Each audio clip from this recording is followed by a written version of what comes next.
अस्सलाम वालेकुम नाज़रीन, प्रोग्राम टी टाइम के साथ मैं हूं राहिल बेग और आप देख रहे हैं वॉइस ऑफ साउथ एशिया। इस प्रोग्राम में हम आपकी मुलाकात मुख्तलिफ पर्सनैलिटीज़ से करवाते रहते हैं और आज एक ऐसे ही फ़नकार से आपकी मुलाकात करवा रहे हैं और एक ऐसी टीम जिन्होंने थिएटर के हवाले से अपना नुमाया मकाम बनाया है और एक ऐसा आर्ट और थिएटर पाकिस्तान में मुतारिफ़ करवाने जा रहे हैं जो कि आज से पहले कभी नहीं हुआ है। हाल ही में नापा में पेश किया गया कावड़ कथा और जिसके जो खालिक हैं कई सालों के बाद एक बार फिर इसको थिएटर में किरदारों की शक्ल दी गई है।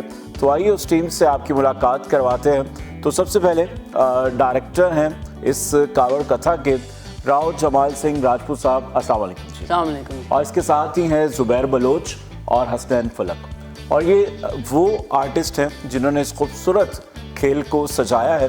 तो पहले राव जमाल सिंह राजपूत साहब से बात कर लेते हैं। कावड़ कथा क्या है? और जैसे कि बहुत सारे लोगों के लिए सुनने में एक नया वर्ड होगा, यकीनन इसकी जो तारीख़ है वो बहुत पुरानी है। तो पहले तो ये बता दीजिए कि कावड़ कथा है क्या? कावड़ असल में एक लफ्ज़ है कहवाड़। कहवाड़ यानी दरवाज़ा।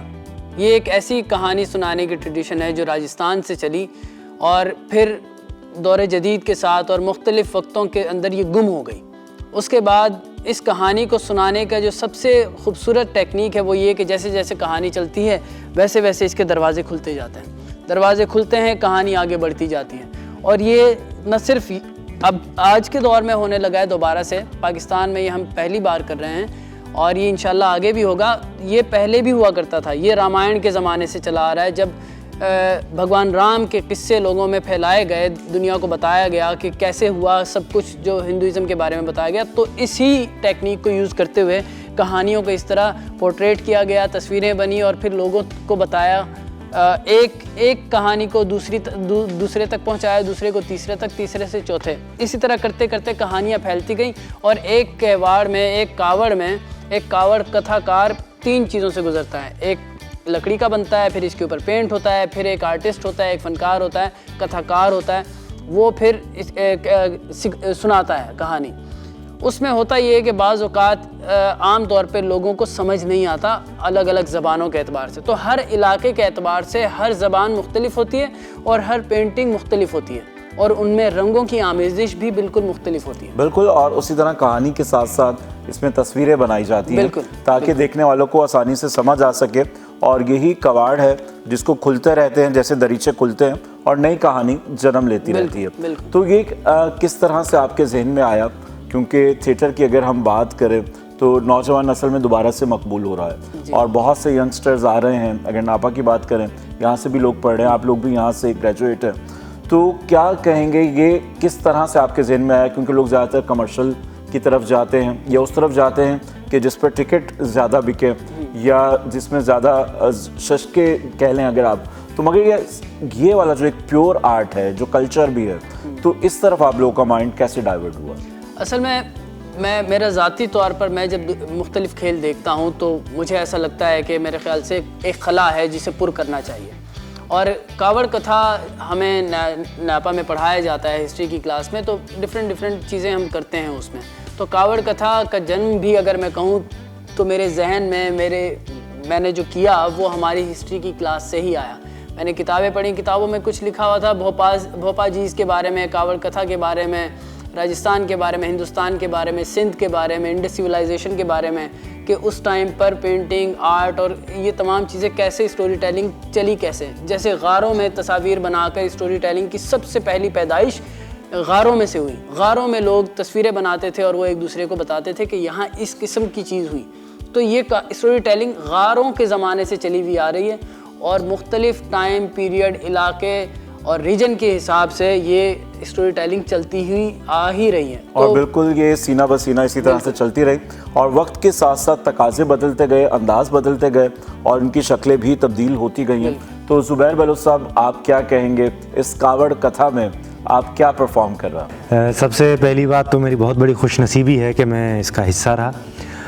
कावड़ कथा के से मेरी कहानी का लिंक इस तरह से बनता है क्योंकि मेरी कहानी है थर के साइड की।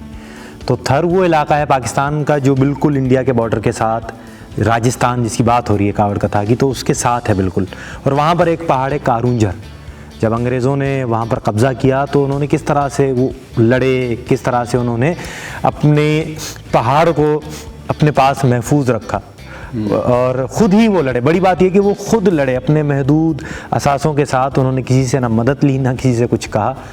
तो वो अब मेरी कहानी में बात भी सारा पूरा वो जंग का जो सिनेरियो है वही है, किस तरह से वो लड़ रहे हैं, किस तरह से वो मर रहे हैं, किस तरह से उन पर जुल्म हो रहा है।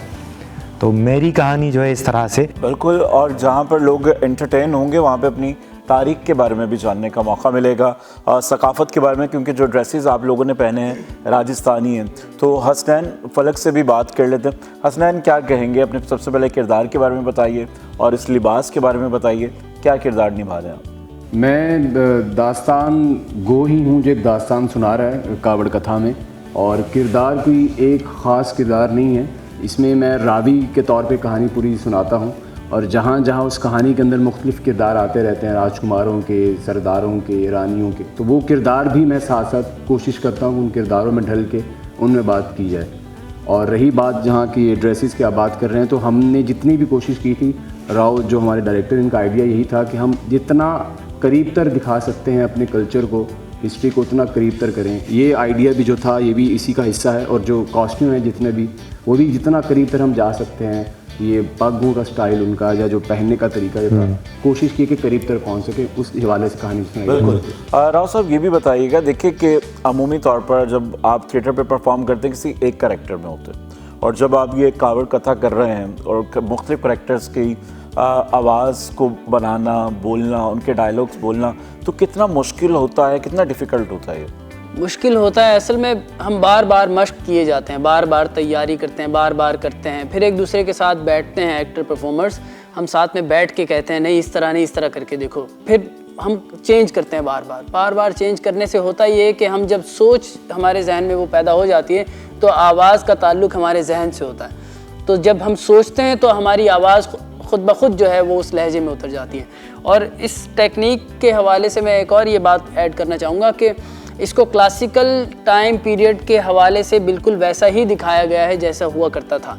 हमें बहुत सारे आइडियाज़ थे मॉडर्न टाइम पे, जैसे हमने थिएटर में एलईडीज़ यूज़ नहीं की, हमने पीसी और पार्किंग जो लाइट्स हैं जो बिल्कुल नेचुरल वो आता है, हमने वो वाली लाइट्स यूज़ की। एलईडी बहुत अच्छा वो आता है, एक फिनिशिंग आती है, लेकिन वो मॉडर्न टाइम को जो है वो रिप्रेजेंट करती, तो हमने इसमें वो लाइट्स यूज़ नहीं की। हमने ये जितने पुराना हमारा जो सेट लगा हुआ है उसको भी इसी तरीके से डिज़ाइन किया है कि इसमें वो कलर भी इतनी फिनिशिंग वाले ना हो, जैसे ये दीवारों का यहाँ स्टाइल है हमारे पास, तो ये भी बिल्कुल उसी तरह जो राजस्थान और सिंध के इलाके, जैसे थर और नगर पार्कर की बात की, हम तो मुत्तहिदा हिंदुस्तान की बात करते हैं, तो वो जो राजस्थान है उसमें थर पार्कर भी आता है, हरियाणा भी आता है, जयपुर भी, जोधपुर भी, मेवाड़ भी, और ये पूरा खित्ता आता है। बिल्कुल। अच्छा, ये किवाड़ का ख्याल किस तरह से आपका है? आपने ये तो बता चुके हैं कि तब्दीलियाँ होती हैं, चेंज होता है, कि जब माजी में ये चीज़ें होती थी तब भी इसी तरह से किवाड़ होते थे? बिल्कुल, किवाड़ बिल्कुल इसी तरह हुआ करते थे। उस वक्त किवाड़ के जो ये बिल्कुल एक जो सेंट्रल हिस्सा है, उस वक्त ये होता था कि ये सारे दरवाजे इसके अंदर बंद हो जाते थे। वो जो लकड़ी के काम करने वाले थे वो बहुत ज़्यादा आर्टिस्टिक लोग हुआ करते थे। ये किवाड़ मैंने ख़ुद बनाई है, ख़ुद कारीगर के साथ खड़े होके कि इसको इस तरह कटिंग करो, तो इनको समझ नहीं आती, तो इसके लिए पुराने वही लकड़ी के आर्टिस्ट होते, तो वो हाथ होते, तो वो वैसी ही खूबसूरत बनकर निकलती। और न सिर्फ तस्वीरें बल्कि वो तो लकड़ी के ऊपर जिसको कहते हैं, जैसे हमारे पास फर्नीचर के अंदर खदोखाल बनाए जाते हैं, वो बिल्कुल लकड़ी के अंदर खदोखाल बनाकर राजा महाराजाओं की कहानियाँ सुनाते थे। बिल्कुल। तो आज के दौर में सब राजा महाराजा आपके इर्द गिर्द बैठे हुए हैं, तो कैसा महसूस कर रहा है? सुबैर साहब बताइएगा। हाँ, बड़ी अपनाइयत महसूस हो रही है। मैंने तो अभी किसी ने मुझसे पूछा भी था, मैंने कहा हम बहुत बदनसीब हैं कि इतनी देर बाद हमें पता चला है कि ये हमारी अपनी चीज़ें हैं, ये हमारे अपने कैरेक्टर्स हैं, ये हमारे अपने किरदार हैं। और अभी जब परफॉर्म किया है और ये चीज़ें जो हमें पहनी हुई हैं, वाकई इनमें बिल्कुल वो फीलिंग आ रही है कि ये ऐसा बिल्कुल नहीं लग रहा कि कुछ अलग कॉस्ट्यूम पहना हुआ है। आज की शो की मैं अच्छी बात ये बताऊं कि वाकई में जो कारुंजर जो कैदी की कहानी सुनाई, उमरकोट के जो राणा हैं करनी सिंह सोढ़ा, वो भी मौजूद थे, और जयपुर की जो प्रिंसेस हैं वहाँ की वो रॉयल फैमिली की पद्मनी राठौर, वो भी जो उनकी बीवी हैं, वो हिंदुस्तान से शादी ब्याह होके वो यहाँ आई है, तो वो भी हमारे पास मौजूद थी। आज की शो की खूबसूरती ये थी कि भांड भी उसी तरह, कावड़ भी उसी तरह, और कावड़िया भी उसी तरह, और राजा महाराजाओं के सामने हम बिल्कुल। तो हसनैन, आप बताइए कैसा एक्सपीरियंस रहा और इस शो को करने का पब्लिकली कैसा फीडबैक आ रहा है? फीडबैक अल्हम्दुलिल्लाह बहुत अच्छा है, और मैं जहाँ तक एक्सपीरियंस की बात है, वो ज़ुबैर वाली बात को मैं सेकंड करूँगा कि बहुत से दफ़े ऐसा होता है कि आप मॉडर्न टाइम में चले जाते हैं और अपनी तारीख भूल जाते हैं, जो कि नहीं भूलनी चाहिए। तो जितना इसके थ्रू जितनी चीज़ों का पता चला हिंदुस्तान के बारे में, राजस्थान के बारे में, पाकिस्तान के बारे में, कहानियों के बारे में, उनके कल्चर के बारे में, तो एक ग्रेट लर्निंग एक्सपीरियंस भी रहा है थ्रू आउट। बिल्कुल जी, गुफ्तगू का सिलसिला जारी रहेगा और कावड़ कथा की बात हो रही है। ये सिर्फ ना कि सिर्फ कराची बल्कि पाकिस्तान और इससे बाहर ले जाने का भी इरादा रखते हैं। कहाँ कहाँ ये थिएटर पेश किया जाएगा, इस पर भी बात करेंगे, मगर यहाँ वक्त हुआ एक ब्रेक का, और ब्रेक के बाद फिर से गुफ्तगू का सिलसिला जारी होगा। देखते रहिए program tea time, voice of South Asia. Welcome back नाज़रीन, एक बार फिर आपकी खिदमत में हाजिर हैं और आज आपकी मुलाकात करवा रहे हैं थिएटर आर्टिस्ट और डायरेक्टर से, और जो कि तख्लीक़कार हैं कावड़ कथा के, जो कि माजी में कभी हुआ करती थी। गली मोहल्लों में, इलाकों में कोई भी मैसेज या कहानी समझाने के लिए इस खेल का इस्तेमाल किया जाता था, और इसी तरह से जो मैसेज था वो सीना बसीना आगे चलता रहता था। और जैसा कि ना कि सिर्फ ये नापा में भी पेश किया गया है, बल्कि कराची में कहाँ कहाँ पेश किया जाएगा और क्या इरादा रखते हैं, कहाँ तक इस खेल को लेकर जाएंगे। तो राव साहब, ब्रेक पे जाने से पहले बात कर रहे थे, तो ये बताइए कि कराची में कहाँ कहाँ पर आप परफॉर्म करने जा रहे हैं? नापा के बाद हम इसे T2F में करने वाले हैं, और उसके बाद हम लाहौर लेकर जाने वाले हैं इसे। तो हमारी कोशिश होगी कि हम उमरकोट में भी लेकर जाएं, अगर वहाँ पॉसिबल हुआ तो हम ज़रूर वहाँ करेंगे, वहाँ के किले में या कहीं भी कोई ऑडिटोरियम हमें मिलता है तो हम वहाँ ज़रूर करना चाहेंगे। क्योंकि देखिए उमरकोट में आज भी खूबसूरत सकाफ़त है, वही राजस्थान के रंग नज़र आएंगे जिस सकाफ़त की अभी आप नुमाइंदगी कर रहे हैं। तो वहाँ पर जाके कभी परफॉर्म करने का इत्तेफाक हुआ है आपका? ऐसा हुआ नहीं, मेरी ये दिली ख्वाहिश है कि मैं वहाँ जाके करूँ, क्योंकि वो जो भांड कल्चर अब भी वहाँ शायद इक्का दुक्का बचा हुआ है। हम चाहते हैं कि उनसे इंटरेक्शन करें, क्योंकि हम यहाँ से नापा से ग्रेजुएट हैं, तो इस मॉडर्न टाइम को हम अपने साथ लेकर वहाँ जाएं और उन जो ओरिजिनली भांड हैं उनके साथ मिलके काम करें तो कितना खूबसूरत होगा। बिल्कुल। तो इसमें आपने बहुत सारी आवाज़ें निकाली हैं, किरदार किए हैं, आपका अपना फेवरेट किरदार कौन सा है? मेरा अपना सबसे फेवरेट जो है वो जब चली कुमतली साधु की सांगत भगत भाई वसांची, जब वो राधास का कैरेक्टर आता है इसमें, और थोड़ा सा अगर डायलॉग्स जो हों हमारे व्यूअर्स के लिए अगर कुछ बोल दें तो आपको बिल्कुल। पर समस्या तो ये थी कि मीरा की कृष्णा भक्ति महल की चार दीवारी तक ही सीमित नहीं थी। वो मीरा से जिसे दुनिया बड़ा संत राधास कहती थी, वो तक मीरा पर कविता करने लगा था। कहता था चली कुमतली साधु की सांगत भगत भाई वसांची, मीरा सांवरे के रंग राजी। ज़बरदस्त। तो ज़ुबैर साहब, यही सवाल आपसे भी है, कौन सा डायलॉग ऐसा है जिसे करने में आपको मज़ा आता है, या कोई ऐसी सिचुएशन जिसे आप खुद बड़े शौक से करते हो, स्टेज पर परफॉर्म कर रहे हो कावड़ कथा के हवाले से? जब उसकी बीवी को लाया जाता है रूपलो कोहली की, और मेरा फेवरेट कैरेक्टर भी वही है, उनकी जो बेगम है, जब उसको पकड़ के लाते हैं तो वो है फेवरेट किरदार, और उसकी वो लाइन मुझे बड़ी अच्छी लगती है, प्ले कर देता हूँ मैं। तो क्या आखिरी बेर ऑडिशन आई है रूपला, सच्ची न कजई मता मुते कारुंजर जो कोलणू खिलाई न त मां बि पेट ते हथणी चवंदसि त ही ॿार रूपले जो न ॿिए कंहिंजो आहे, सच्ची न कजई रूपला, सच्ची न कजई। ज़बरदस्त ज़बरदस्त। और हसनैन, आपका फेवरेट कौन सी लाइंस है, कौन सा कैरेक्टर आप जो है ना बड़े खुशी से करते हैं? वैसे तो आर्टिस्ट के लिए सारे कैरेक्टर अच्छे होते हैं, उसके दिल के करीब होते हैं, मगर कुछ चीज़ें ऐसी होती हैं जिन्हें करने में खुद भी अच्छा लग रहा होता है, तो वो कौन सा ऐसा किरदार है? मीराबाई की कहानी तो मीराबाई की है, लेकिन जो मुझे सबसे पसंदीदा किरदार मेरा था वो भोजराज का था, जो इनके पति थे, कि किस तरीके से उन्होंने हर दम तक, मरते दम तक उनका साथ दिया, उनके साया बने रहे, संगी बने रहे, दोस्त बने रहे। तो वो पॉइंट आता है जब मीराबाई को सज़ा सुना दी जाती है और फिर वो उनको तहखाने में बंद किया जाता है, तो वो आखिरी कोशिश करने जाता है कि इधर से भी मैं इनको बचा के निकाल सकूँ। तो वहाँ पे वो उनका एक जुमला है कि मीरा तुम क्षमा मांग लो, इन सब से कह दो कि तुम करोगी दुर्गा के उपासना, ये सब छोड़ देंगे तुमको, वो मना कर देती हैं तो फिर वो भाग के जाता है, चाबी ले आता है तहखाने, कहता है कि मैं चाबी लाया हूँ, संजोगता भी तैयार है, द्वारका चले जाओ अपने कृष्णा के पास, उसके बाद जो होगा मैं देख लूँगा। बिल्कुल जी, और बड़ा खूबसूरत आप लोगों का कॉम्बिनेशन है। आप दोनों जब परफॉर्म कर रहे थे, हसनैन आप और राव साहब आप, तो हम चाहेंगे दोनों मिलकर कुछ अगर हमारे व्यूवर्स के लिए कोई एक छोटा सा पीस करें आप। मीरा का दंड तय था, तमाम दरबारी, राजपुरोहित, मंत्री, सबका एक ही मत था, मीरा को मृत्यु दंड ही मिले। ज़बरदस्त। और ज़ुबैर साहब, चलें आपसे शुरू कर लेते हैं। थिएटर का मुस्तकबिल क्या दिख रहे हैं?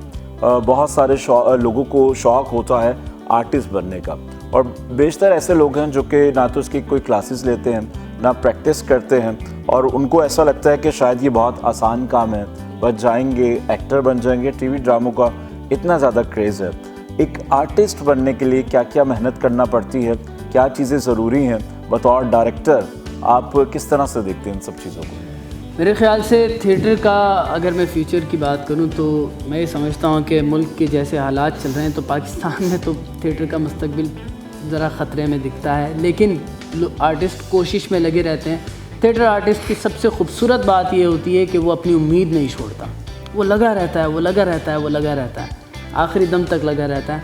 दूसरी बात ये कि थिएटर आर्टिस्ट का फ्यूचर क्या होगा, मैं ये समझता हूँ कि एक थिएटर आर्टिस्ट को ये बात समझने की ज़रूरत है, और वो शायद समझता भी है। मेरे दोस्त या मैं या मेरे बाकी जिनको मैं जानता हूँ वो ये बात समझते हैं कि थिएटर भी वैसा ही है जैसे कोई पंखा सही करना सीखता है, जैसे कोई इंजीनियर बनता है, जैसे कोई वकील बनता है। तो ऐसा हरगिज़ नहीं है कि आप बाहर से उठें और एकदम से थिएटर करने लगें और आप समझें कि ये काम मुझे आ जाएगा, कोई जादुई कुछ होगा, ऐसा कुछ नहीं होगा। इसमें आहिस्ता आहिस्ता परतें खुलती जाती हैं। आप एक मशीन खोलते हैं, फिर दूसरी खोलते हैं, फिर तीसरी खोलते हैं, फिर चौथी खोलते हैं। आपके क्राफ्ट में, आपके बैग में वो उन किताबों का इजाफा होता जाता है। तो मुख्तसर करूँगा इस बात। बिल्कुल, जब समझ में आता है तो फिर पता चलता है कि आपने क्या सीखा है और क्या रह गया। तो ज़ुबैर साहब, आपको क्या शुरू से ही आर्टिस्ट बनने का शौक़ था? किस तरह से इस फील्ड में आए, क्या कहते हैं आप? नहीं, शुरू से नहीं था। मुझे ग्रेजुएशन के बाद एक्टिंग का शौक़ हुआ। एक्टिंग का भी नहीं, बेसिकली हमारे उस्ताद जो अभी हमारे बीच नहीं है, ज़िया मुइनुद्दीन साहब, तो मैं उनको सुनता था क्योंकि मैं स्टेज एक्टिविटीज़ काफ़ी करता था यूनिवर्सिटी में, तो उनको मैं सुनता था। फिर मुझे बाद में पता चला कि यहाँ पर एकेडमी है जिसमें वो पढ़ाते हैं, तो यहाँ मैं उनकी वजह से आया। तो जब यहाँ आया और पढ़ा और सीखा, फिर महसूस किया करके, तो फिर शौक़ पैदा हुआ। और राव की बात यही कि थिएटर आर्टिस्ट की खूबसूरत बात यही है कि उसे पता है कि उसे यहाँ से कितना मिलना है और क्या ही मिलना है, लेकिन वो फिर भी लगा रहता है बेचारा सच्चाई के साथ। और जज्बे की बात बिल्कुल ऐसे ही, जुनून है, जज्बा है, तो आप इस चीज़ से जुड़े रहते हैं। और आर्टिस्ट जो होता है सिर्फ दाद का मुस्तहिक होता है, और अगर आप उसको पजीराई देते हैं, उससे मोहब्बत करते हैं, तो वो और बढ़कर अच्छे से जो है परफॉर्म करता है। तो हसनैन, आपका सफ़र किस तरह से शुरू हुआ, क्या कहते हैं? मेरा सफ़र भी ऐसे ही था। स्कूल में, कॉलेज में परफॉर्मेंसेस डिफरेंट कोशिश करते थे करने की, कि कोई भी एनुअल फंक्शन हो रहा है या कुछ हो रहा है, वहाँ पे परफॉर्म किया। फिर एक रोज़ ऐसा हुआ कि मैं नैप आने से पहले अनवर मकसूद साहब का खेल था, उसका मैं एक हिस्सा बना वो, और पहली मरतबा जब मैं स्टेज पे चढ़ा और थिएटर में बाकायदा परफॉर्म किया, उसके बाद वो जो एक मैजिक क्रिएट हुआ था, सामने से कुछ 500-600 लोग बैठे हुए थे, तालियाँ बज रही थी, उस मैजिक ने फिर पुश दिया और आज मैं यहाँ बैठा हूँ। और देखिए, थिएटर पे तो ये होता है ना कि आपको जो भी दाद है, लोगों को अच्छा लग रहा है या बुरा लग रहा है, फौरी आपको उसका रिस्पांस आ रहा होता है।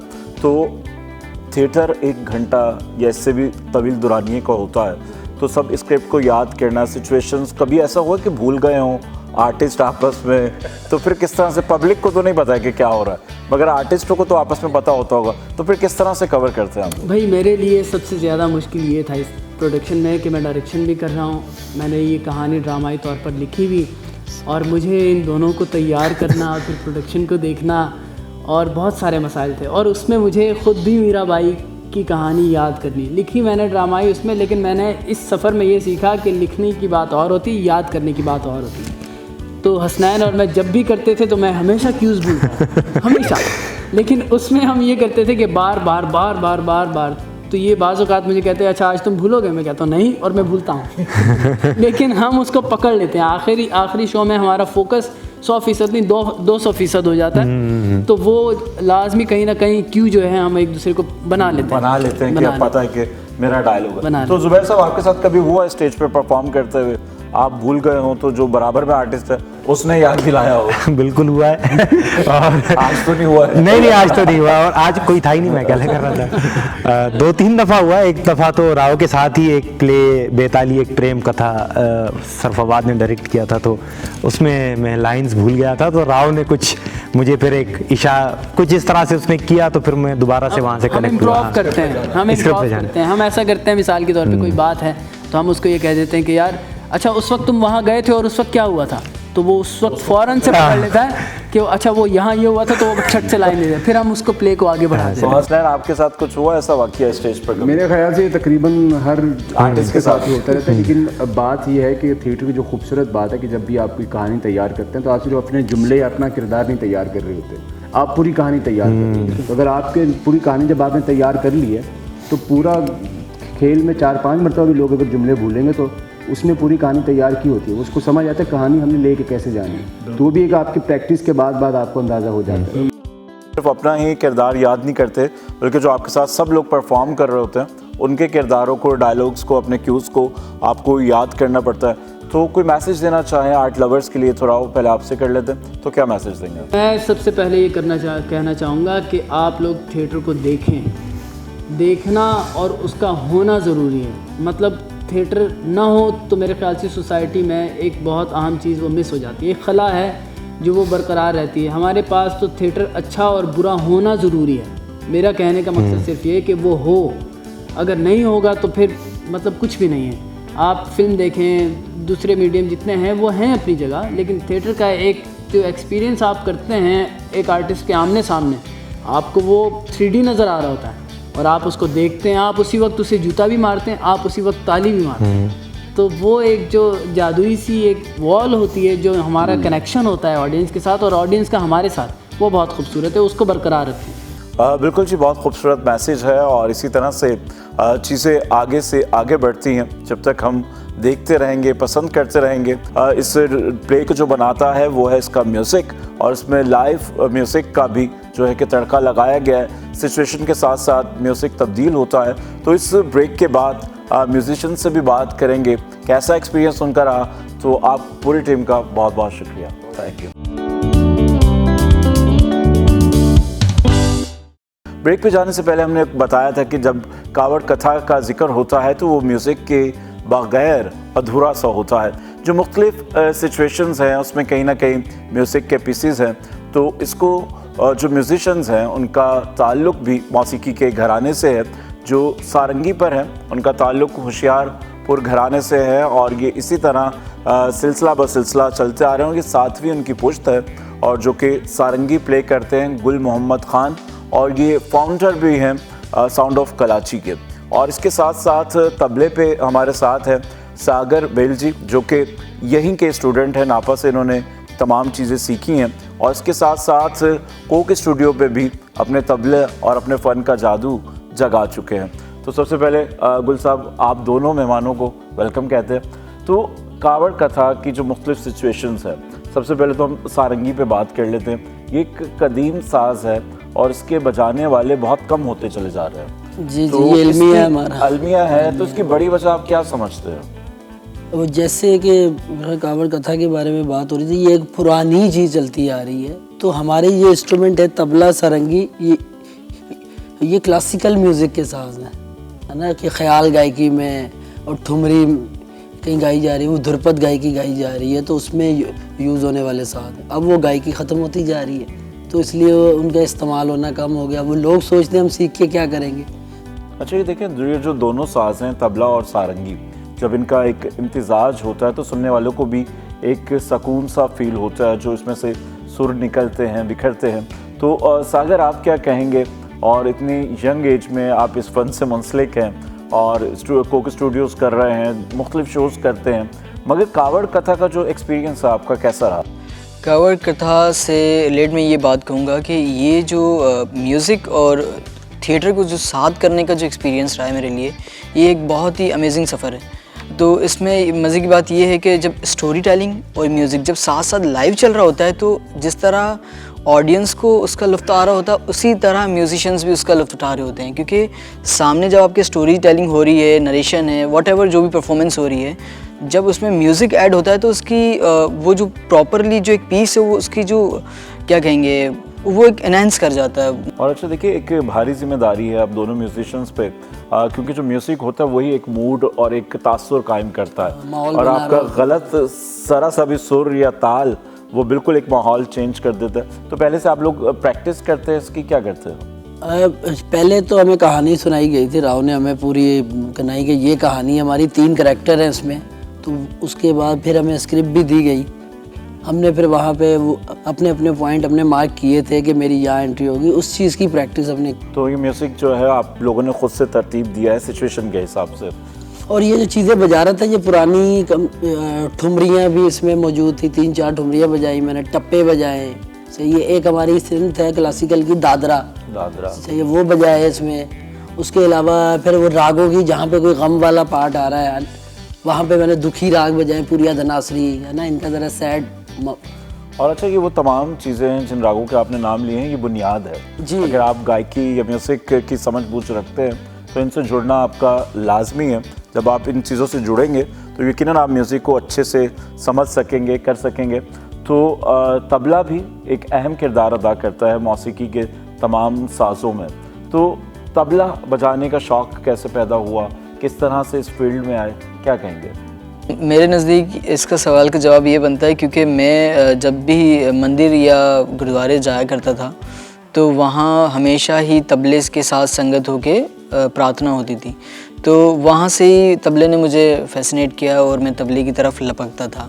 और मैं बचपन में, मुझे मेरी अम्मा बताती है कि मैंने किसी खिलौने से नहीं खेला, जबकि मैं किसी भी चीज़ को बजा कर खुश होता था। तो ये सिलसिला बस बचपन से जुड़ा है। खुदादाद सलाहियत है आपके अंदर, और वो वक्त के साथ साथ पॉलिश होकर अब एक फनकार की सूरत। जी, ये बिल्कुल मेरे उस्तादों की, मतलब जो मेरे टीचर्स हैं उनकी बदौलत ये मिला है मुझे। तो अच्छा, आपका जो ताल्लुक है म्यूजिक घराने से है, होशियारपुर घराना एक मशहूर घराना है मौसीकी के हवाले से। जी जी। तो अब ये जो मौसीकी है, ख़ास तौर पर अगर हम बात करें जो खालिस मौसीकी जिसे कहा जाता है, क्लासिकल मौसीकी, क्या अब लोग सुनना नहीं चाहते हैं, या जो हमारे सिंगर्स हैं वो पब्लिक तक डिलीवर नहीं ठीक से कर पा रहे? मेरा ख्याल है हम डिलीवर नहीं कर पा रहे, क्योंकि आज भी आप देखें ये कहानी है, ये नहीं पढ़ी जाती, पर मैं ये देख रहा था यहाँ बैठा हुआ, पब्लिक ने एंजॉय किया है, क्योंकि यानी कि कहानी जिसमें कोई ऐसी चीज़ें नहीं आ रही। इसी तरह हमारा क्लासिकल म्यूज़िक है, आप अगर सुर में गा रहे हैं, आप अगर एक माहौल बना रहे हैं, रिदम पक्का है आपका, है ना, राग की आपको सही समझ है, क्योंकि उसमें रूल्स हैं, है ना, राग की एक चाल होती है, आपका ख्याली पिक्चर आपके दिमाग में चल रही होती है, ख्याल में इमेजिनेशन, और म्यूजिक जो है आपको किसी और दुनिया में ले जाता है और आप किसी तखय्युल में चले जाते हैं और वो तमाम चीज़ें महसूस करते हैं। तो फिर म्यूजिक ट्रांसफर जो सामने सुन रहा है वो भी कनेक्ट करता है, बिल्कुल, क्योंकि इसमें सुरों में पावर है उतनी ना, उसकी सुरों की पावर है, और यही एनर्जी जो है एक आर्टिस्ट के साथ जुड़ती है, जो इनविजिबल है, जो आपको रूहानी तौर पर जोड़ती है, उसी से आपकी परफॉर्मेंस और सुनने वालों को भी मज़ा आ रहा होता है। तो म्यूज़िक की बात हो रही, तो हम चाहेंगे दोनों का एक हसीन सा इम्तिजाज हो जाए, सारंगी और तबले का। मैं इसी कथा कावड़ कथा का ना एक पार्ट आपको सुना दूं। जी जी।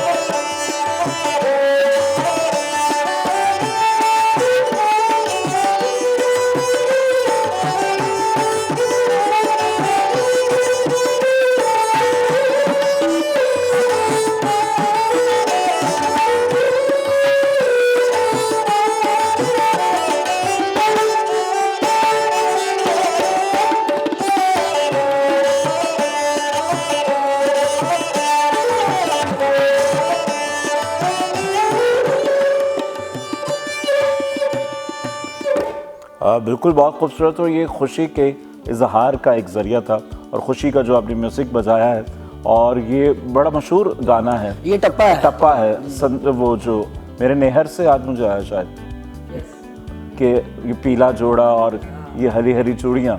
और देखिए क्योंकि जो म्यूज़िक है और ये जो सुर होते हैं, साज होते हैं, ये ख़ुद लफ्ज़ अदा करते हैं। जब आपके पास कोई शायरी आती है, यकीनन वो तो लिखा हुआ होता, फिर आप उसको उस म्यूज़िक में डालते हैं। ये कितना मुश्किल काम है, कितना वक्त लगा आपको, और ये शौक़ किस तरह से पैदा हुआ?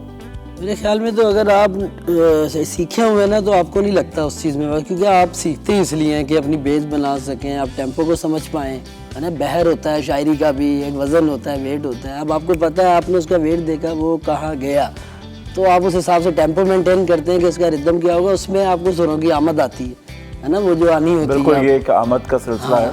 तो वो खुद ब खुद बन जाता है, क्योंकि आपको पता है सुर क्या होता है, लय क्या। जब आप सीखते हैं तो आप कुछ भी कर सकते हैं। बिल्कुल। तो क्या कहेंगे नौजवानों के लिए? बहुत सारे लोग हैं जो म्यूज़िक लवर हैं, और आजकल ख़ास तौर पर अगर हम देखें तो लोग सूफीज़म की तरफ बहुत जा रहे हैं, कव्वाली से बहुत ज़्यादा अट्रैक्ट है।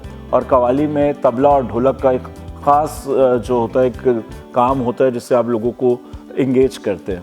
तो क्या कहेंगे कि जो हमारे नौजवान हैं म्यूज़िक को समझकर सुन रहे हैं, ये सिर्फ एक तफरी का ज़रिया हमने बना लिया? मैं एक चीज़ ऐड करना चाहूँगा इसमें कि मुझे लगता है कि हमारी जो यूथ है उससे अपनी रूट्स के साथ जुड़ना चाहिए। और आई गेस ये वो इंस्ट्रूमेंट्स है जो हमारी रूट्स हैं, ये हमारा कल्चर है और हमें इसे अपनाना चाहिए। जबकि हम वेस्टर्न चीज़ों में बहुत ज़्यादा, हमने ज़्यादातर एंटरटेनमेंट समझा हुआ है म्यूज़िक को। बिल्कुल। देखिए म्यूज़िक को कहा जाता है कि रूह की ग़िज़ा, तो आर्ट है, और आपका अगर मूड अच्छा है या बुरा है तो म्यूज़िक उसको चेंज करता है। देखिए कि अगर कोई मौसम अच्छा है और म्यूज़िक उसके ऊपर होता है तो आप एक अलग दुनिया में चले जाते हैं। अगर आप गमगीन हैं तो तब भी म्यूज़िक आपको चेंज करता है।